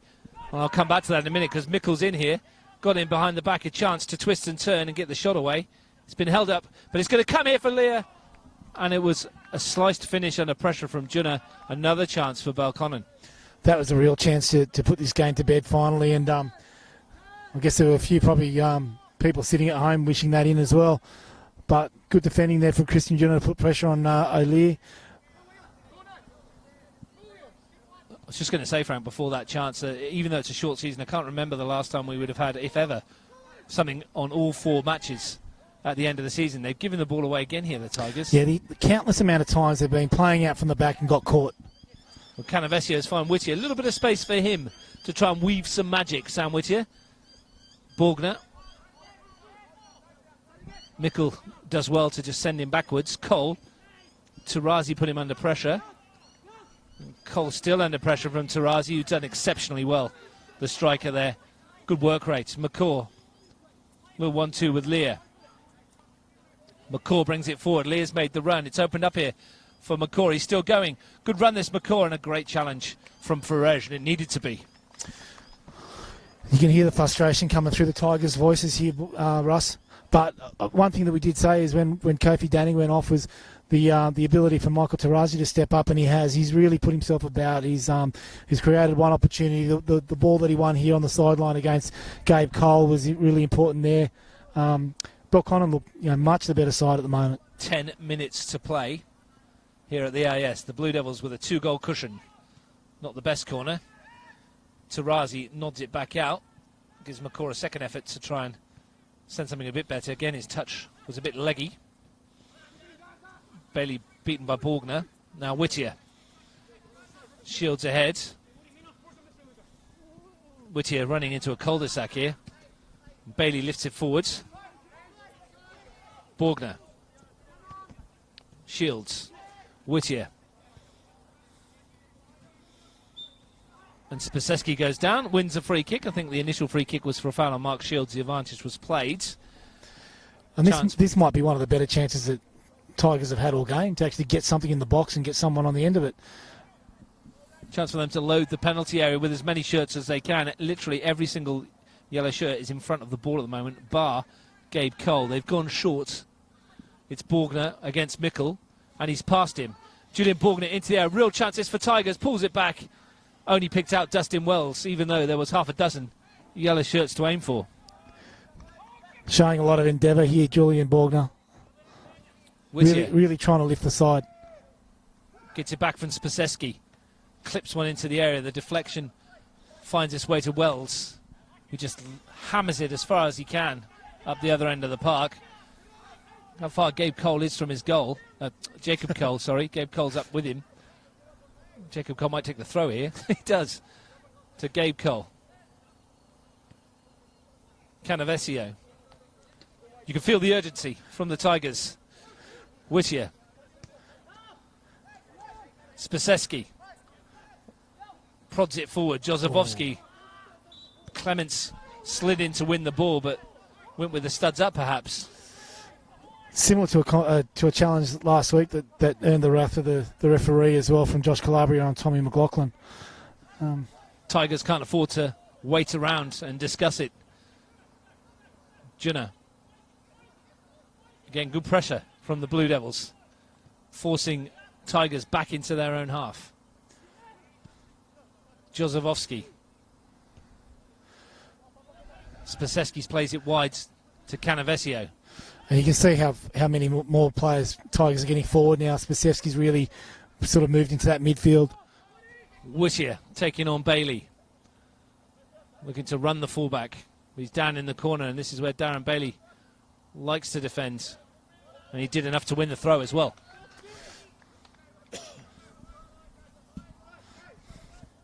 Six or so minutes to go, Russ. Plus stoppages. Whilst it looks like the points may be going the Blue Devils' way, a goal for either team at this stage would be huge in the make-up for the 4 as well. Now, what you said before, Russ, at the beginning of the game, how many games have you had in a row with penalties between these two sides? 3. Tigers have had penalties in 3 games in a row. Do we see one more? Magic launches it towards Ferej. Mabry's there. Ferej has done well to beat him to the ball, and the defensive cover was supplied by Phil Bourgeot. Borgner concedes a free kick against Garner. Ferej has made a bit of a difference since he's coming on. Has he been training, even though he hasn't been playing? That's a good question. I'm not sure the answer to that one. But he has showed a lot of energy. And that's probably because he hasn't played too many games this year. This is only his second appearance off the bench. We're into the final 5 minutes, Frank. No one's played too many games this year, Ross. That's after in the scheme of things. Thurtell sends it forwards. Canavesio should marshal this back comfortably to Jacob Cole. Bowls it out to Gabe Cole. Time running out for Tigers. Magic lifts it forward, but there's no one there in a yellow shirt, and there's lots of time for Bailey and Clements to sort this out between themselves. Even the deflections fall in the way of the Blue Devils. Tarazi brings it in beautifully. Canavesio has it. Junna. Borgner. Jozefowski. Someone needs to step up for the men from Nijong. Canavesio. Pressure on from Tarazi, who's done well again. Well, he looks pretty fit, doesn't he? And he's been... I'm so impressed with what he's done since he's come on. He's really put himself about. He's created a lot. He's shown a lot of energy and a lot of leadership. Last throw of the dice for Tigers FC. Ryan Grogan sending young Marcus Gudicic into the fray for Goran Jozefowski. Only his second NPL appearance for the youngster. And Goran's gone and given him the armband as well. Can he add the X factor in these final few minutes? As I mentioned, even a goal would make a huge difference to Tigers' chances of making the top 4 here. Junna. Canavesio. Lifts it towards Borgner. And as it stands, Ross, the teams that finished first and second last year in the table are either one of them is not going to make the finals or both. They're on a knife edge, aren't they? Attention will turn to the other end of the table a little bit later. at the Riverside as the Gungahlin look for the 3 points, which will put them top and keep the pressure on. Canberra Croatia would need a point to win the title after the Gunners were awarded a forfeit win against Canberra Olympic in the boardroom yesterday. The Panthers will want the 3 points. They won't want to finish bottom of the pile if Woden can upset Canberra Olympic. That's a silly free kick from Christian Junner. Time ticking away.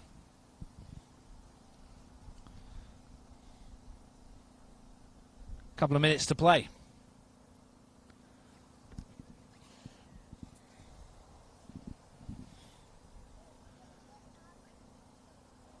It's not looking likely for Ryan Grogan's team, is it? Hasn't looked likely for a while, Russ, to be honest. The one chance that they did create in the second half was when Borgner got in the back post. But apart from that, I still don't think Thurtell's made a save all game. He's not had a lot to do, has he? Dustin Wells over the free kick for Belconnen United, who look like they're on their way to the finals.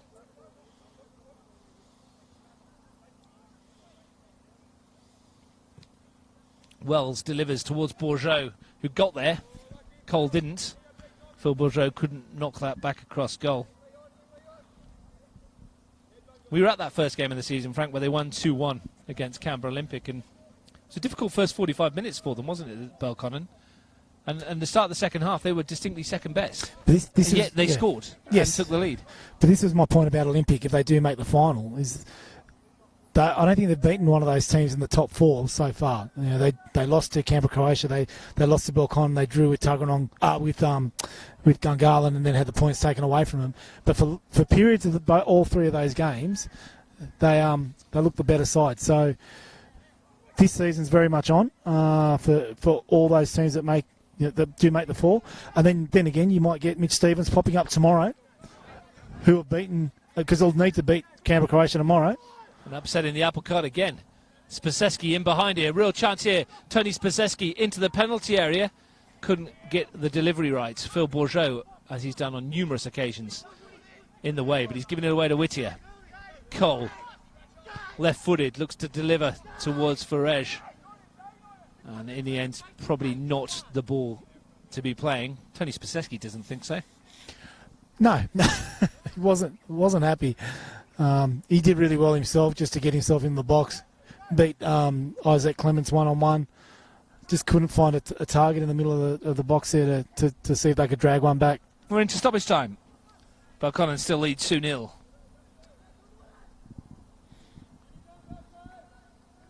Frank's going to go to Melrose after this to watch Canberra Olympic. Magic wins it. John O'Lear happy to go backwards via Clements to his keeper. Can't be too long to go now. Ball lamp forward. Cole brings it down. Gets it back again. Spaseski. Gabe Cole. Magic. Swing it wide towards Farej. He'll look to take on Maybury. And the throw for the Tigers. Is there one last twist at the AIS?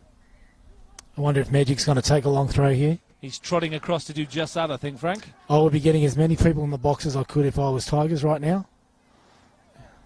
Well, Magic has got plenty to aim for.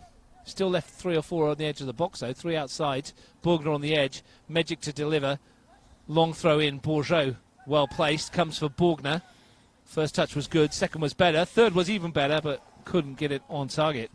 That would have been some goal. Is that the last chance? As far as the Tigers are concerned, as it stands, Olympic need to win 4-0 to nick into that top 4 spot. 4-0 or by 4 clear goals. So 4 clear goals. So 5-1 will do it. 6-2. 6-2. 7-3. Whichever combination you like. 4 clear goals will put them in on goals scored, judging by my calculations. As I said, math's not my strong point.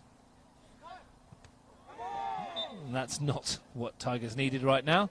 And then, of course, we'll do it all again tomorrow if Olympic do get that 4-goal win and they sit back and watch Tuggeranong United and everybody in blue is cheering for Canberra Croatia. Well, the thing is, Russ, even if they don't get the 4-goal win, Tuggeranong have, have I got meant for something. Olympic. They'll be cheering for Canberra, Croatia tomorrow. Doesn't see that very often. No. Lovely touch from Garner. Looks to swing it across the area, and that was a good ball in as well. And that was well defended by Gabe Cole. And that could have easily been 3 goals, Olympic, instead of 4. Suddenly sounds a lot easier.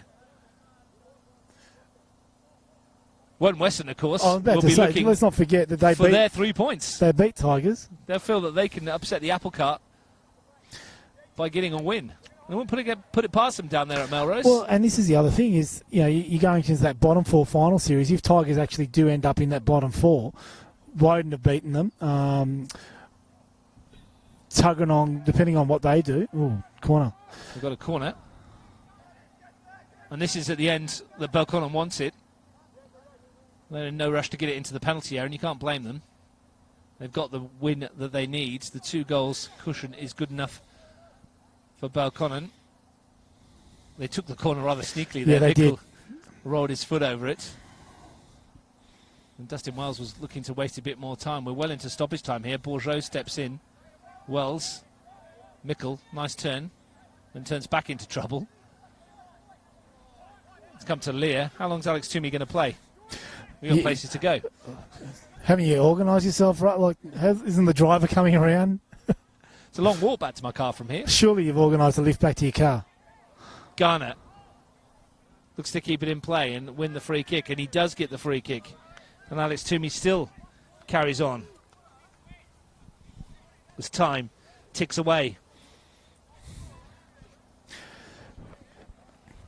Special mention now to Belconnen. They've come from a side that probably a lot of people wouldn't have expected to make the top 4, but they've done it with relatively ease. Like they've beaten a lot of good sides this year. They've played well every game. Mickle under pressure. Alex Toomey looks at the watch. Blows full time. And Frank Keisha, we can't hang around, but you can wrap this up one for us. Well, congratulations to Paul and Danny Maker on the Belconnen boys. They've got the result they wanted. Tigers now have to wait and see what happens for the rest of the weekend, but leaves the weekend open now for a lot of changes in that top 4. So congratulations to Belconnen, and they take out a 2-0 win. Luca Flores and Kofi Danning with the goals here have put Belconnen United in the top 4. The Tigers, well, let's wait and see. Final score of the AAS, Belconnen 2, Tigers 0.